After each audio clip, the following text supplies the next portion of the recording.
So we'll start with former not, what team number were you? I want to say 9C. Yeah, I think we were 9C back when Mackenzie was with us. So Mackenzie, can get started if you could. Hi, everyone. My name is Mackenzie St. Germain. I grew up in Amherst and went to Muskegon. Took this class in 2007, I believe. Graduated in 2011. I identify as liberal on the political spectrum. I work with, for disclaimer, I work with the House Democratic Caucus, and any of my views here today don't necessarily represent those of the Democratic Caucus or any of our candidates. Full disclaimer.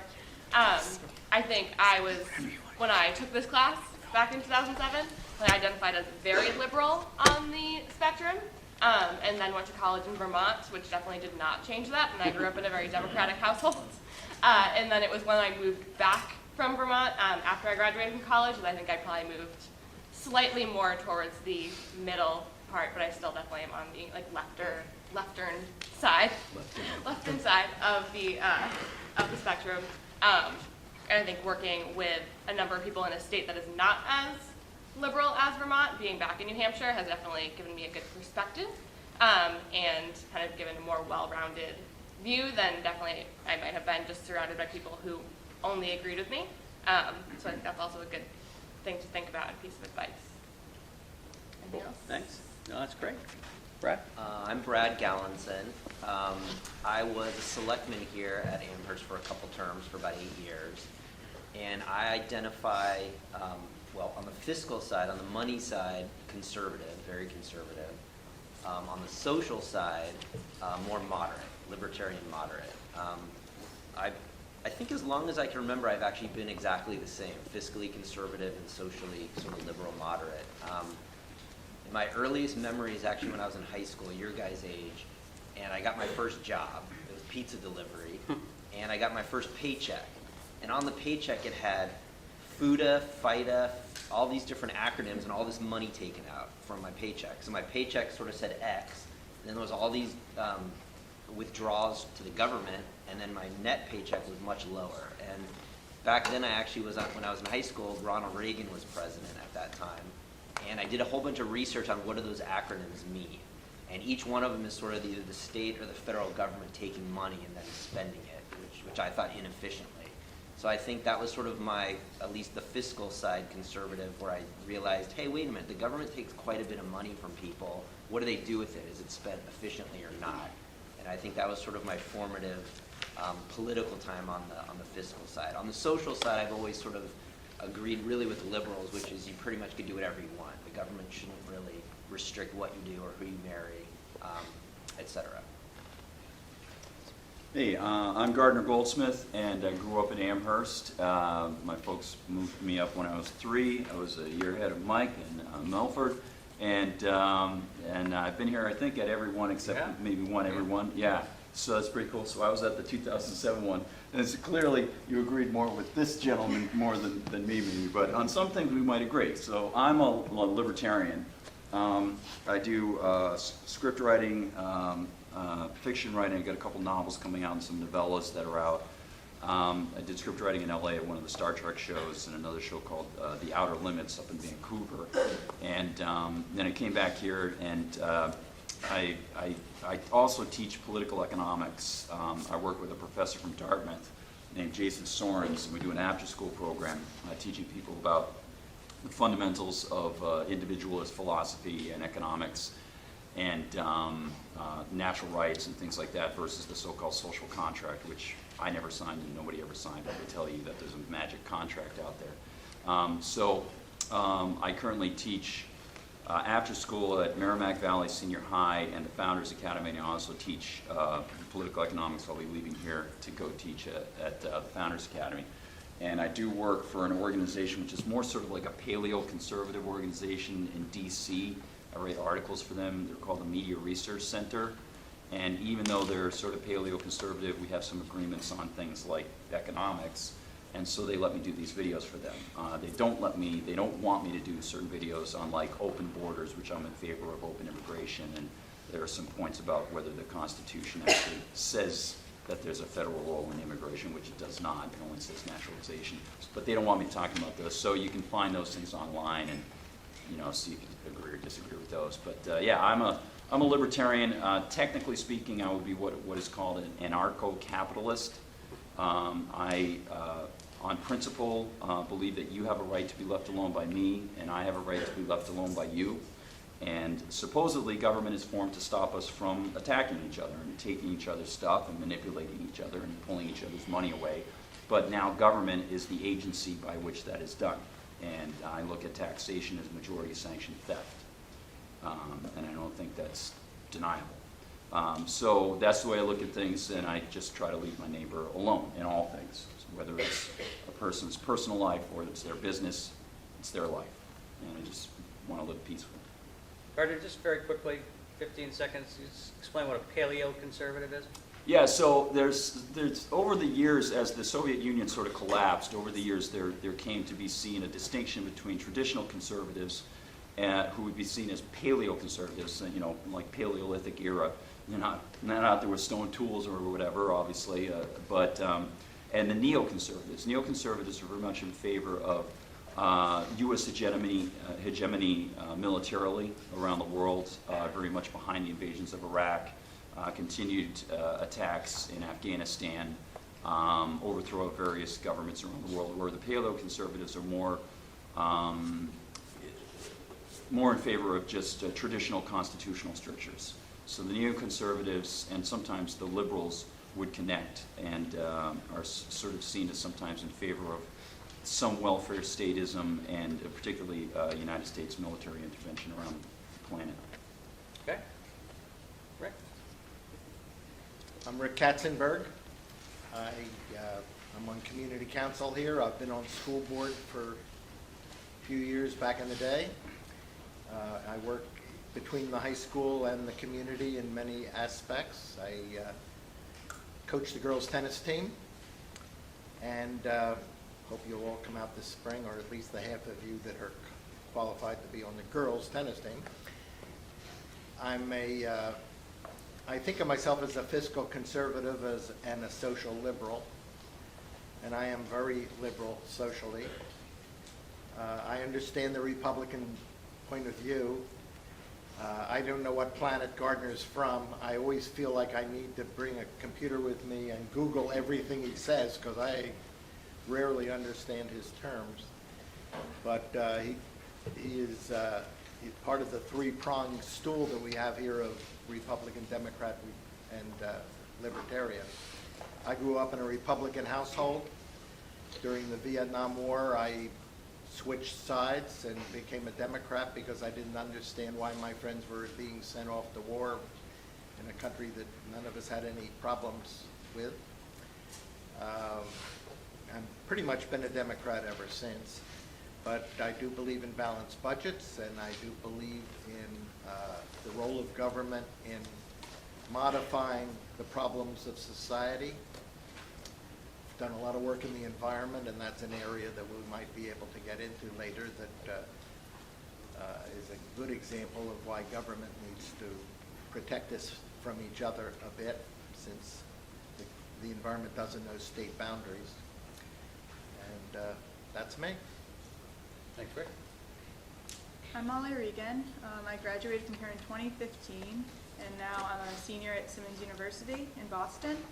I grew up in a somewhat Republican household, but no one really got that into it until I was maybe like a junior or senior here. And then I thought that I was a fiscally conservative, socially liberal. And then as I got into college, and that was right during the primary season for this election, I guess the last election. And now I'm not like 100% sure you can be fiscally conservative and socially liberal. So right now I would say I'm just somewhere between moderate conservative and conservative.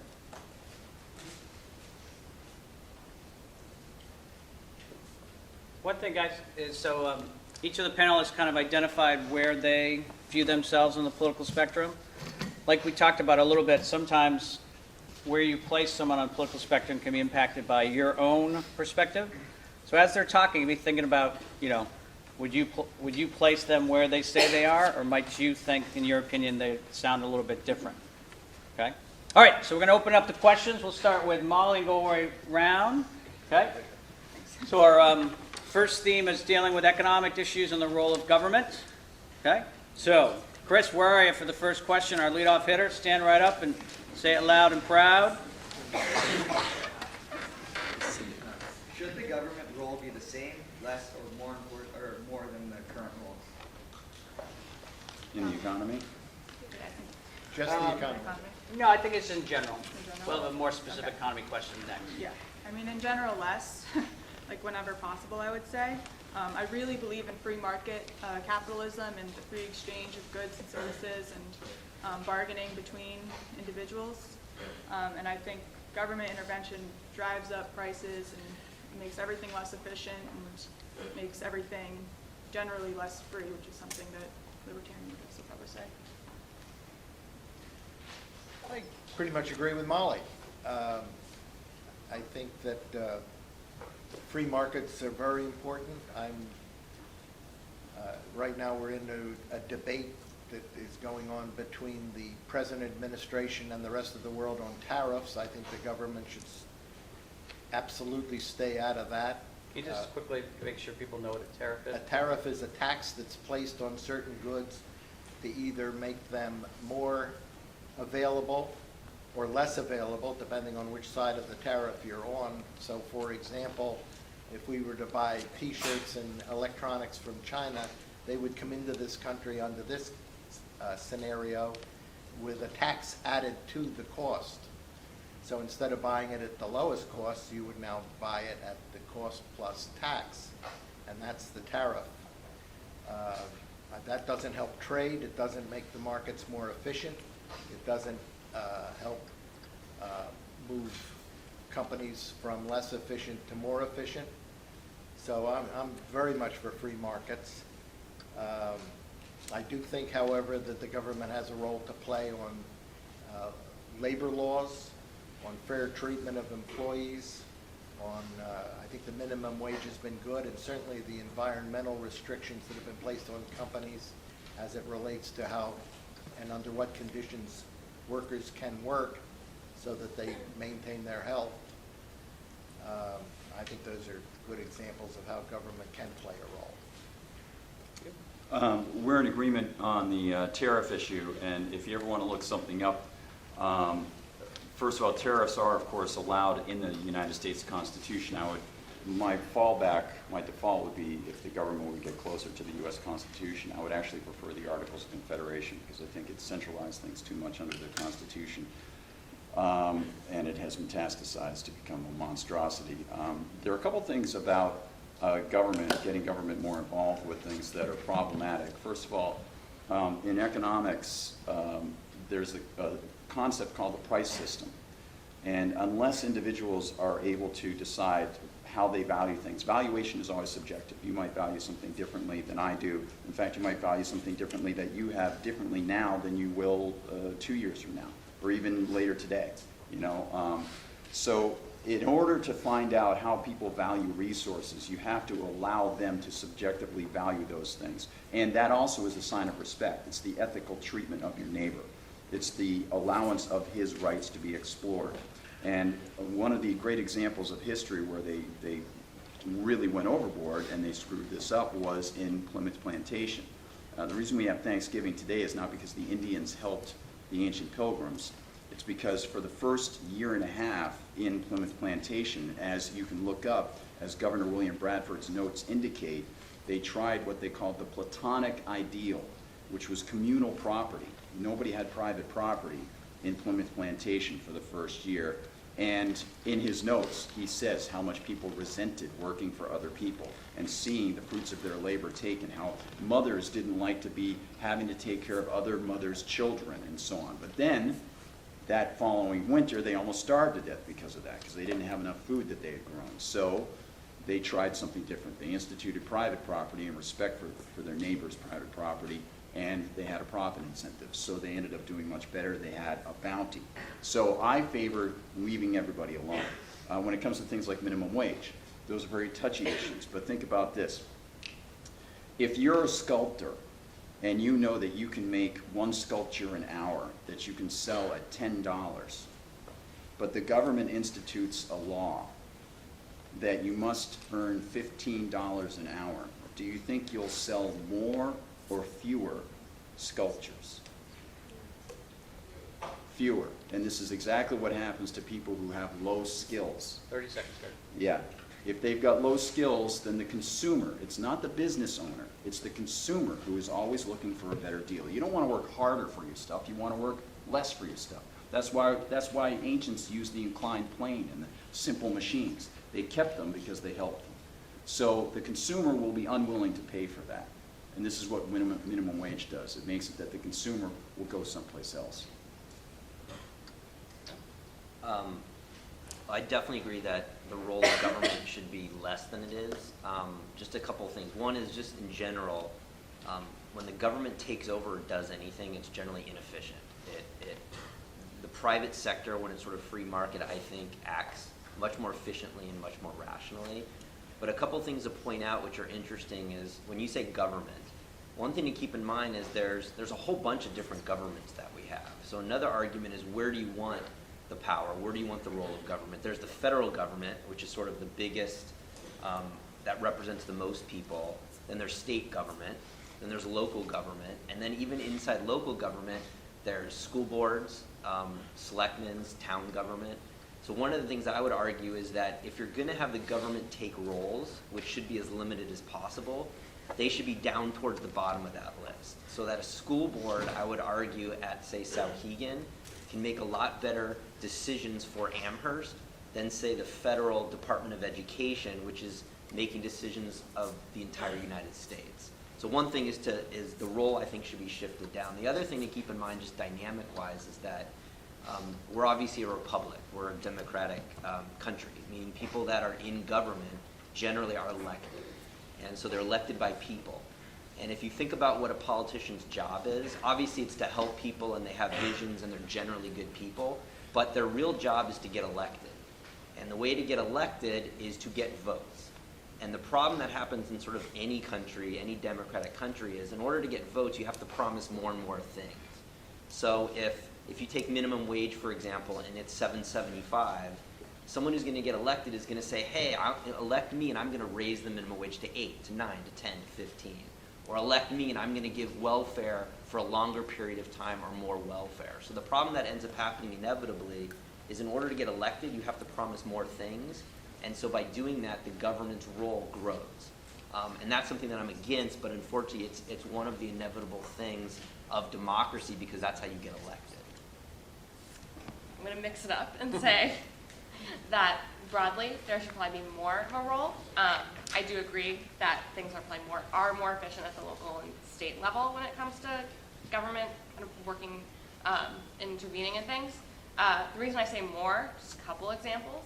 One, I think broadly, if you were to look at our economy and look at the stock market, it's doing really well. But workers and families aren't necessarily feeling that. Corporations are making more money, and CEOs are having bigger paychecks and making more of a profit. But the average worker's wage has not gone up. Our minimum wage in the state is still $7.25, and nationally is still $7.25. When the people who own these businesses, big businesses, often are making more and more money, and their families are doing really well. And the average family is not feeling that. They're having a really hard time often putting food on their table, sending their kids to college. And that's a place where I think the government can be involved and make sure that, when we have corporations across the country and big businesses across the country who are really running our economy and are kind of the backbone of our economy, that we're making sure that workers and the average Americans are being taken care of. Another place where I think the government really could and should intervene and be more involved is in addressing climate change. I think the free market approach has, thus far, we've seen not actually address the problem, and we're getting really close to basically a breaking point, and we need to transition our economy away from fossil fuels, and that is not really happening just with the free market approach, and we've been talking about this for many, many, many years, and that's a place where I think the government, an example of the government being more involved, is really necessary and would make a bigger difference in addressing that issue. Okay, we will have a question later around climate change too, and that. When people are going through too, before we go on the next round, if there's something people want to clarify or challenge for a point, give you like 30 seconds to make that at any point if you want to do that, so just give me a little wave if that's the case. All right, question number 2. Stand right up. Go, Abby. Should an owner of a private business be able to choose who they serve, hire, or rent to? Can they choose not to based on race, age, religion, political views, religious views, etc.? We can start with Rick on that. If you got any clarification of the question, just ask too. Well, since we live in a democracy and all of us are theoretically supposed to be treated equally, I think that's a very easy question to answer, and we can probably roll through that. I think everyone that owns a business ought to treat their employees equally. Women should get the same pay as men.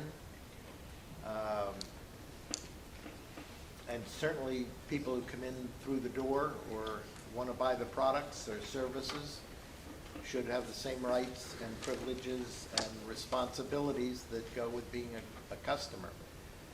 I don't think that there was recently a case of a bakery that didn't want to bake a cake for a couple that was being married of the same sex, and it went to the courts. They got easily shot down. I think that it's important that here in this school and in society, we all treat each other with empathy and compassion, and that everyone be thought of based simply on their, in this case, on their willingness to be a customer. Okay, Gardner? It's funny you should bring it up because actually earlier this week I was shooting a video on a story out of Massachusetts about a guy who identified as transgender but hadn't gone through any of the surgeries and wanted the Massachusetts State Attorney General to go after a beauty salon because they refused to give him a Brazilian bikini wax.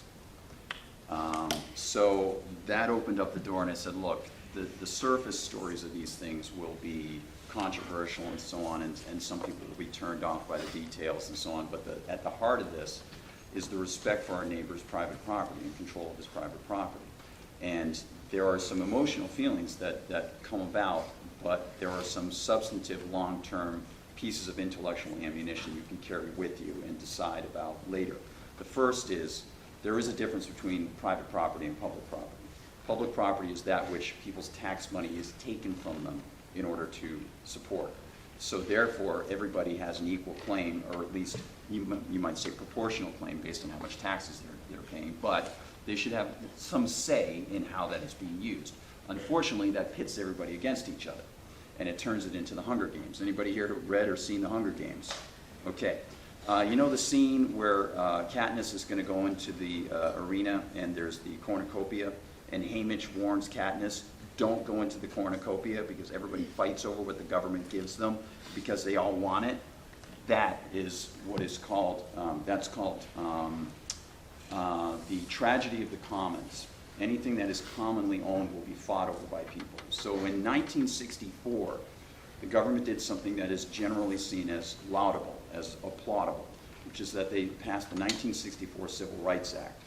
The 1964 Civil Rights Act made sure that minority people had the right to vote in various states and that the government Jim Crow laws would not prevent them from being able to go into a school or something like that. But it also did something else, which Rick sort of alludes to here, and we emotionally feel. It turned private businesses into de facto public places. And it said that if you open this place to the public, you must admit everyone. Now, there's a problem with that, which is, first of all, it reaches an absurd conclusion, which is very difficult to manage, as this Massachusetts example exemplifies. The other thing is, it destroys the definition of private property. If you own a restaurant, you open it up, you should rise or suffer based on what you show. I would rather know whether somebody is a racist. I would rather not give him my money rather than have him hide it because the government's going to punish him and shut him down. I would rather have the opportunity to know. For example, if you live in a majority town where most everybody is not racist, and there's one racist skinhead in your town and he's the minority, does that mean you as the consumer have to give him business? If you're on the dating market, do you have to date anybody who approaches you, or can you actually distinguish? Can you say, I am discriminating? For discrimination, all humans have to do that all the time. It's the only way we survive. It's choosing between two or more options.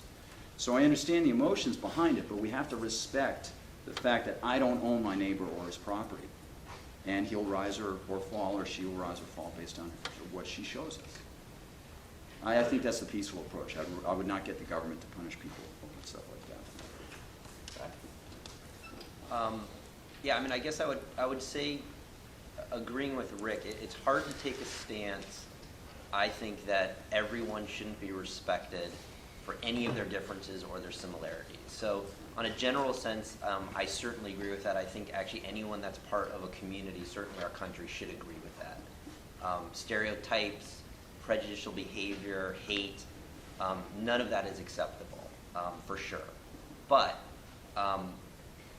one thing to keep in mind, just as an example, is that when the government tries to make sure that that happens, there's repercussions sometimes that either aren't expected or at least are very expensive.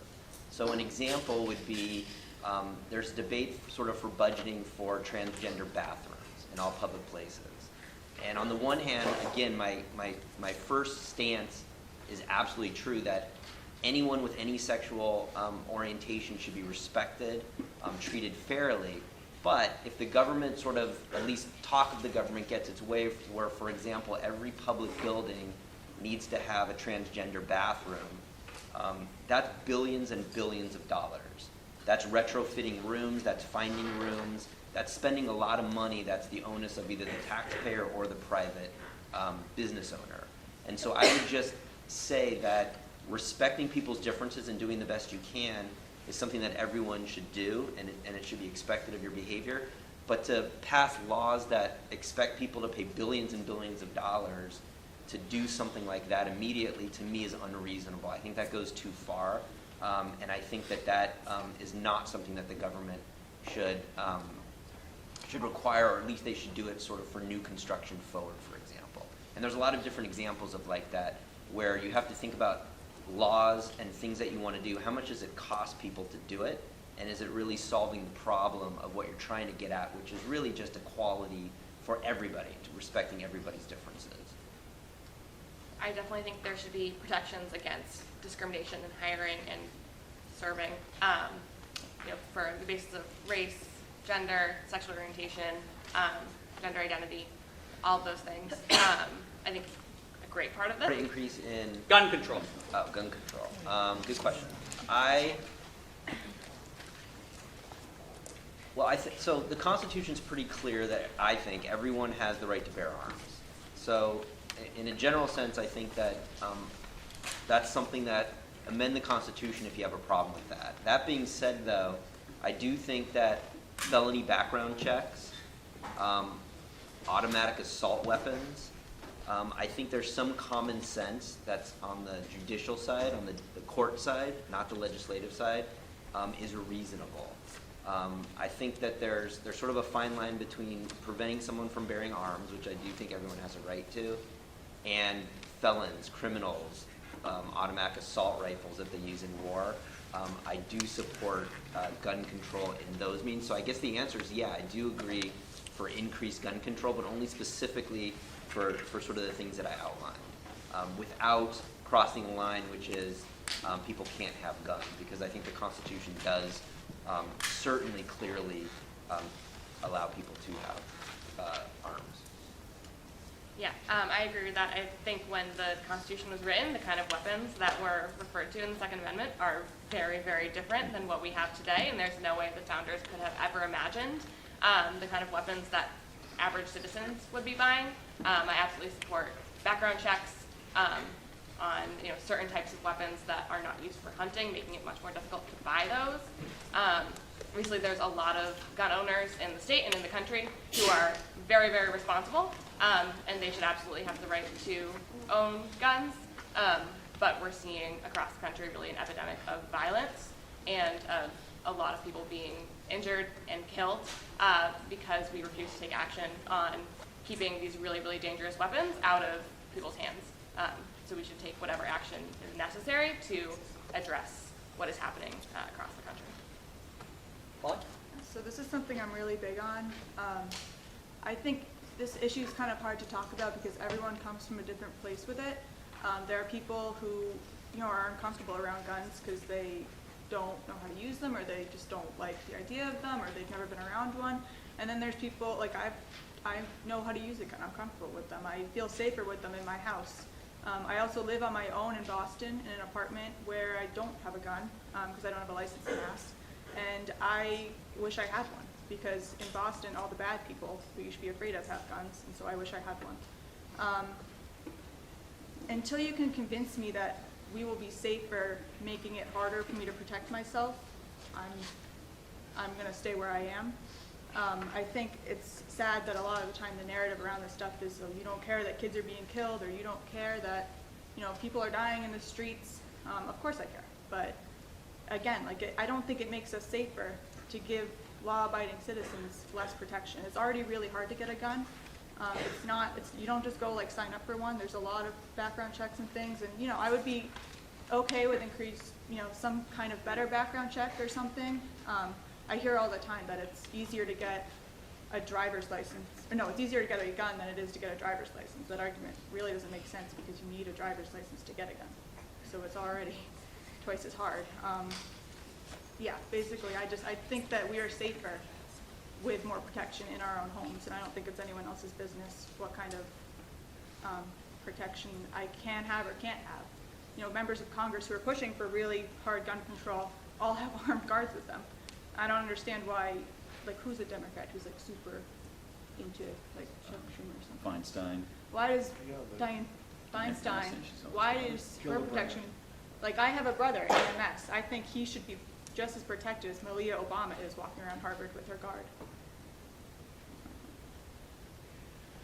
Okay, this is an interesting, well, first of all, I don't quite agree with Molly that it's hard to get a gun. Every state has its own rules and regulations. For the most part, the federal government has not dealt with this issue in a meaningful way and has not required the kinds of background checks that I think are necessary to make sure that automatic weapons are kept out of the hands of dangerous people.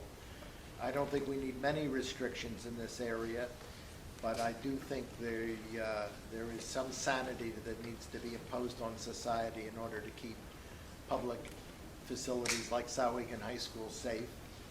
I think the young folks that went to school at go to school or went to school at Parkland in Florida are making a brilliant case for gun sanity. They are not fighting the constitutional role in providing access to a gun, but rather looking for it to be thought about in a more practical way given the new kinds of modern weapons that we have. A point that needs to be made on Republican versus Democrat is that the NRA has had an amazing, National Rifle Association has had an amazing impact on federal politics. Almost every Republican is funded by the National Rifle Association and votes to support the interests and demands of the National Rifle Association. Hardly any Democrat does, and that is one very clear differential between the two parties. I don't think that the Democrats are anti-gun. I think what they're for is sanity and a more logical approach to keeping guns out of the hands of dangerous people. Carter? Well, a couple things. First of all, prohibition doesn't work. So the drug war, they've spent trillions of dollars since the early 1970s on trying to prohibit hard drugs. literally trillions of dollars. And if you want to look up, there's an organization called Law Enforcement Against Prohibition, former cops who have turned around and said that the federal attempts to criminalize drugs are ridiculous. So prohibition doesn't work, and I've spoken with many of my liberal friends, and they admit this. Criminals who are intent on committing crimes will get firearms. So, for example, on a practical level, I won't even talk about the principles of the Constitution or your right to protect yourself, because those are manifest. But I'll talk about those if I have enough time. But on a practical level, if people just want to mess around on that level, shouldn't even use that term, it's a little derogatory. People want to deal with it on that level. If you look at the uniform crime statistics from the FBI, and you can look this up, you can look up, there's a good piece by Paul Joseph Watson, if you want to Google it. Of course, Google has started to change the results, and they're politically manipulating them now, but you can find it, or you can go on DuckDuckGo, or you can go on Bing or something like that now to try to be less manipulated. Look up Paul Joseph Watson. He did a good piece called More Guns, Less Crime. There's a really good book by an economics professor, actually, who started to look into this, named John Lott, L-O-T-T, and it's called More Guns, Less Crime. And what you can find, you can look up the FBI uniform crime statistics. During the period in the United States in the 1990s when Americans were buying guns like crazy, people might say, what was happening to violent crime? It was going down. During the time period after Australia passed its so-called gun buyback, actually violent crime went up, and it stayed up for 10 years. I wrote an article about it. You can look up my name, Gardner Goldsmith, and you can find the article for the MRC. It's MRC TV. It stayed up for 10 years until black market weapons started to find their hands into private citizens who actually wanted to defend themselves. The United Kingdom passed gun control, so-called gun control laws, which is merely just a euphemism for the fact that you will be threatened by armed police officers if you don't turn over your guns. Those people who support, let me ask you, here's a quick logical 30 seconds. Okay, logical syllogism. Is the ownership of something a violent act? No. Does ownership connote intent No. for use? Not necessarily. You could buy a pair of scissors for a theater production. We don't know what it's for, right? And statistically speaking, you can look this up as well, the CDC did a study, which they hid for 3 years, by the way, that showed more civilians stop crime than police officers every year, armed civilians. So if we are to think that ownership connotes intent, then the intent that we have already seen is that people use them for peaceful purposes more than criminal purposes. So if we're going to force anything on anybody, we should force them to get guns. Violent crime goes down when people have guns. Violent criminals change their behavior. They don't want to be around people with firearms. And finally, if people support gun control, so-called, then what are we talking about? We're talking about the government punishing people if they buy guns too soon without getting checked by the government, right? Which, by the way, Parkland and in Connecticut, at the killings in Connecticut, they both broke multiple laws, including the law against killing people, strangely enough. And so for some reason, the little magic pieces of paper didn't stop them. And Gonna have to cut so all I'm going to say is, if you were breaking those laws, then armed agents of the state will come after you. So people who support supposed gun control are actually in favor of threats by agents of the state with firearms. They're in favor of gun threats to enforce the laws. Brett? I started. Oh, I'm sorry. All right. So, okay, so there's gun control there. Question number 6. Who's that? Step right up. What do you think is the cause of climate change? And Mackenzie start. Favorite question. Burning fossil fuels and our entire economy that runs on burning fossil fuels, driving and the way we manufacture things, the way we transportation. I think it is incredibly possible and absolutely necessary to transition our economy away from fossil fuels. We have the technology to start doing that. But it will take action from our government because we've known about climate change for a very long time. We knew about it in the 80s, and Exxon spent a lot of money to try to prevent that information from being disseminated. And now is absolutely the time where the government needs to take action to incentivize moving towards renewable energies for our energy sources, like solar and wind, and try to transition our transportation and the way we move around our state and country and world into ways that burn fewer fossil fuels. And the evidence is very clear that that is what causes climate change, and also that it puts us all at a very, very serious risk, and we are close to being at a tipping point where it'll be very difficult to go back, and the changes to our climate will be permanent, and make us a very different world than we live in right now. So I can be pretty easily swayed on this. I have no idea what New Hampshire has done in regards to this, like what legislation they've passed. But I worked at the Massachusetts State House over the summer, and they just passed a legislation that, like, I don't know, like, we're going to be completely green or something, or like basically all the way green by 2030 or 2050 or something. So that's a good step. I think there are already a lot of, regulations in this country for environmental protections. I think we should be a little bit cautious with killing businesses too much with, making it too expensive for them to produce because they are reliant on fossil fuels, and I think we should move towards making them not reliant on fossil fuels in the interest of the planet. But the solution can't be to just destroy our economy in the process. And I also think it's really important that we put the pressure on like China and other countries who are big contributors to pollution. And this is a world problem, it's not a national problem, so I think everyone has to be on board for it to work, because if we're the only ones doing it, we're just going to be destroying our economy while making a very little dent in the picture as a whole. So New Hampshire is a beautiful state, and it has mountains, and it's next to the ocean, and we have lakes and forests. We are third in the nation in asthma per capita, and that's the American Lung Association. That's not my number. That's almost impossible to imagine until you remember or realize that we have 3 still functioning coal plants in the state that have not been required to clean up their mess by either state or federal legislation. They are grandfathered because they've been there a long time and they don't have to make certain kinds of changes. The air is also impacted here and in Maine by the coal plants that run out in the Ohio area. The winds carry the coal dust and the pollutants toward us, and there is a question in Maine, if they had not a single coal plant anywhere in the state, whether they still wouldn't have dirty air because of the materials that come across the state borders that don't realize they're Maine and Ohio's Ohio.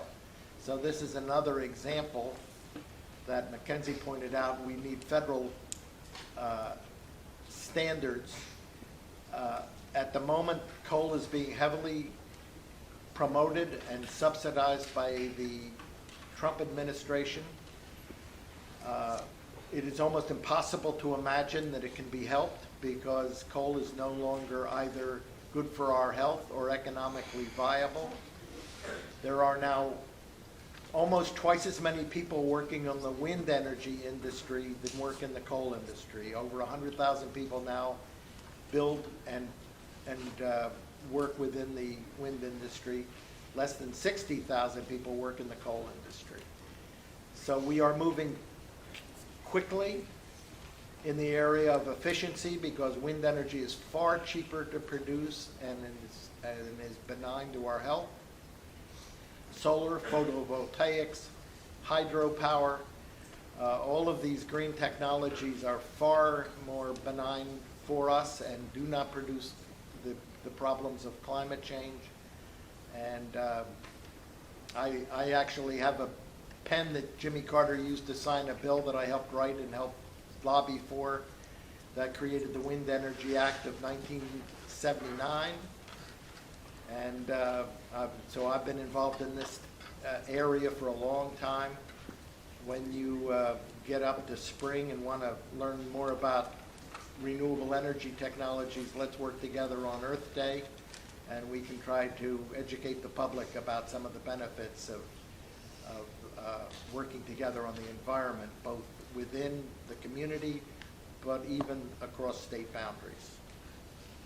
Carter? Yeah, and I just have to say, after I answer, I'll probably have to go, because I have to go up to the Founders Academy. But, yeah, a couple things, if I can just give you some information if you want to look this stuff up. You know, I think the emotions run really high on this, and a lot of times, this is a really large thing to unpackage. But as far as the climate change argument goes, there are a couple things. The question is, first of all, is there climate change? Yes, there is natural climate change. I'll refer you to a book called Unstoppable Global Warming Every 1,500 Years. And that's actually the title of it. And I almost went to school for astrophysics at Cornell, and so I was a big fan of Carl Sagan when I was a kid. And so I was familiar with the theories about what had happened to the Venusian climate, and because of the carbon dioxide that was in the climate. So I was already sort of inclined to agree with the idea that carbon dioxide would increase the temperature of the planet. But the Earth has a much different system, of course. We have biological systems that absorb and use carbon. There are some problems with the arguments of the climate change promoters, the anthropogenic climate change promoters, that is, man-made climate change promoters. One is, if you actually look at a couple graphs, the first graph, if you want to turn to it, and you can find still shots that people have taken of this. Al Gore did a film called, he did a couple films, but one of his 3 films, his middle film, I think it was 3 films, he did a film called Something Truth. Inconvenient Truth, thanks. And in it, he stood in front of a chart, and he had 2 lines. The chart starts like this, and then it shoots up. And it seems to be concurrent with the use of the internal combustion engine. And my alarm bell started to go off, because I knew that if he had had this chart, it was a temperature chart parallel to carbon dioxide, as measured by isotopes in ice samples that they take out of different regions of the planet. And I knew that if he had gone back further, sorry to put the elbow up here, the temperature was way high back here. So he started his graph at a certain area where visually it gives a certain impression. I thought, that's not good. You're playing with the audience on that. Because there was this thing called the medieval warming period. That's when the Vikings lived in Iceland. And so I thought, that's not good. That's somebody messing with the data, or at least showing people selected data. The other thing is, if you look at the graph, one would assume that an increase in carbon dioxide would lead to, a few years later, an increase in temperature. But if you actually zoom in on the graph, and you can do this if you find it, or you can go on YouTube and you can increase it. The increase line is actually the temperature increase that goes first. And then the carbon dioxide increases afterwards. So on his very graph, as he's standing in front of people in his film, the graph itself doesn't support his argument. Now, there's a problem with that, big time. The other thing you can look up University of East Anglia in England, and 30 just seconds. look up the term ClimateGate, and a man named Michael Mann, because they were manipulating the data. They got caught in the emails manipulating the data. They were saying, well, the data's not, the results aren't showing what our theories supposed. So what do we do? And they said, well, just change the data. They're moving temperature readers in the ocean now from lower depths to higher depths so that they'll be warmer. They have moved temperature readers into warmer areas. When the Soviet Union collapsed, the temperature readers in Siberia no longer were providing the information. They didn't have the money to bring the information, but they still did not adjust for that. So you got to be very careful when you're talking about policy to try to manipulate businesses and make them pay for the energy that they're using. They're already paying for the energy that they're using. They want to use less energy, not more energy. That's what the whole free market economy does. It helps people economize. So, Okay. anyway, thanks. I do think, like Gardner said, he's going to have to run now to teach some more America's youth. So let's, on count of 3, let's give him a power clap. 1, 2, 3. Hey, Okay. that's right. Thanks, man. All right, thanks. Brad, go ahead, and then people can rebut that if they want. Matt? Thank you, guys. I appreciate that.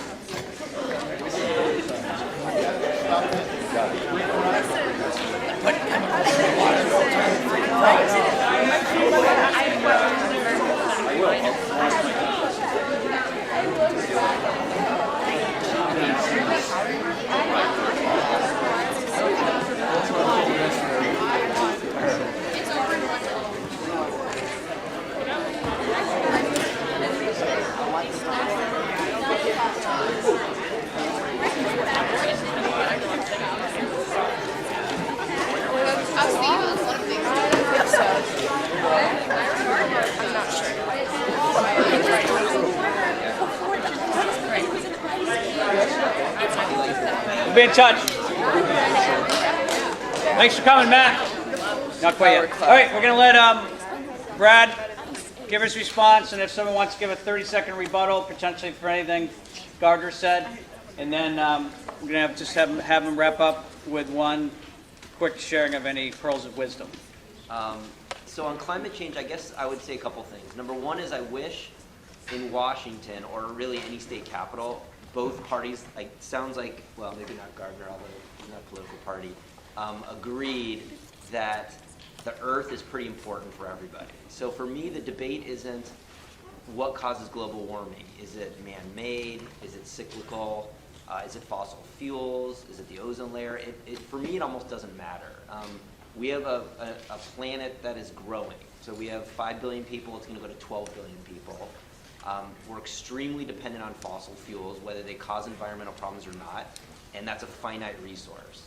So if your population is going to more than double, and you have and everyone is reliant on a finite resource, regardless if it's causing global warming or not, that's a huge problem. You're going to have in 20 years, 25 years, or 50 years, a giant global calamity. You're going to have people that need something, and that thing is not going to be available. I don't know if you guys have ever seen the movie Mad Max.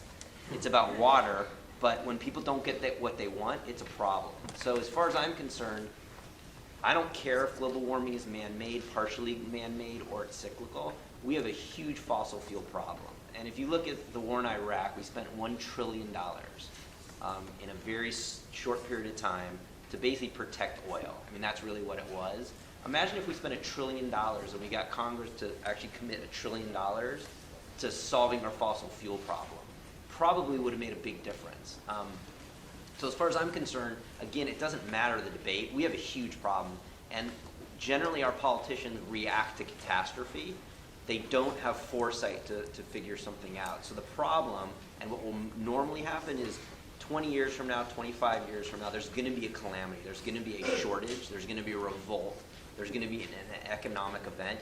And that's when the politicians will actually spend money to do it, which is too bad because it's the kind of thing that we should be doing this decades in advance.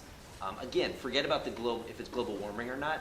We have a problem because fossil fuels will be gone soon. So you have to figure out an alternative for our economy and for energy just because of that, is the way I see it. I could have a quick, Yep, just Mackenzie, then Rick. more than 99% of scientists agree that climate change is real and caused by humans. And you can please fact check me on that. And I think it has been also shown that moving to a green energy economy and moving to green jobs actually creates jobs and does not destroy businesses like has been claimed many times. Sure, Rick, and then Molly. Brad touched on the fact that we all should agree on the environment. I've been working in the environment since the 70s on a national scale. It's fascinating to me. I used to work with Republicans very closely. Renewable energy was a motherhood issue, hot dog, baseball. Everybody agreed. Somehow we got away from that. This last week, just this week, the Trump administration moved to make mercury restrictions reduced. There are some restrictions that are in place on a federal level that are really important. Pesticide control, mercury is a good example. We already talked about the air pollutants that come from coal plants. I don't know a Republican that wants to drink dirty water. I don't know a Republican that wants to inhale or have their children and grandchildren inhale dirty air. It does seem to me that this is an area that we should be moving aggressively on to improve the quality of life in America. And for some reason, this has become a partisan issue right now, and it is up to you guys to step in, make your opinions felt on this, and there's the old phrase, if the people lead, the leaders will follow. 2 people, 5 people, a group of people in a school can impact the state and then subsequently the federal government. We need much stricter and more productive environmental control and support for technologies that will improve the quality of our life. So like really little point, but I recognize that climate change most likely exists, and I think it's probably true that most scientists would agree with that, but I always hear that stat that 99% of scientists agree. I have no idea like where that number came from. How many scientists are there in a world? Like if you give me a list of 100 scientists, 99 of them agree, or is it 99% of the whole world? Like I really don't know where that number came from. I would love to know who came up with that. You can't, how do you know 99% if you don't know what 100% equals? It's just math. Okay. Last thing, guys, how about just 30 seconds, and we can start with Mackenzie. Just any advice you would give these ninth graders as they're starting to figure out and place themselves on the political spectrum as they go forward? Just any 30-second words of wisdom. I think be open to listening and know that where your opinions are right now will very most likely change over time. And the more you can have conversations with people, talk to people, listen to people, and not be like super just set in your views or say like, I am conservative and I will be on the conservative part of the spectrum, the better. And when you are 18, please register to vote and vote in every election. Okay. Brad? Yeah, I would say just be careful of extremism. Generally, things are gray. It's not black or white. So you don't have to be a Republican. You don't have to be a Democrat. You could be socially liberal. You could be fiscally conservative. You could be fiscally conservative on certain things. The idea is don't try to peg yourself on the spectrum, and be open to be flexible and to sort of cross the aisle as Congress calls it. It seems like America's become a lot more extreme, and you never cross the aisle. You never compromise. You never try to get something done. You'd rather get reelected and be sort of a hardcore something. So just be aware of being a hardcore anything. I would just say pay attention. Read about some of these issues. Learn about both sides. Take a position. Work for the things you feel strongly about. Get involved. The world isn't going to function because a tiny little group of old white men are making decisions for you in the Congress. We need to broaden out who's running. Molly is working with an organization that's promoting women in politics, and they're having an enormous amount of, this is Molly, by the way, having enormous success getting women not only to run but to win. We need you folks involved in the future of America and not distant from it or bored by it. So pay a lot of attention. I just kind of say ditto, and when you are old enough to vote, I would say try to figure out, based on this and based on conversation you hear between now and forever, what are your core values? Like what is making you think a certain way about a certain policy issue, and then vote based on your ideology rather than party. Like don't just blindly vote down the line.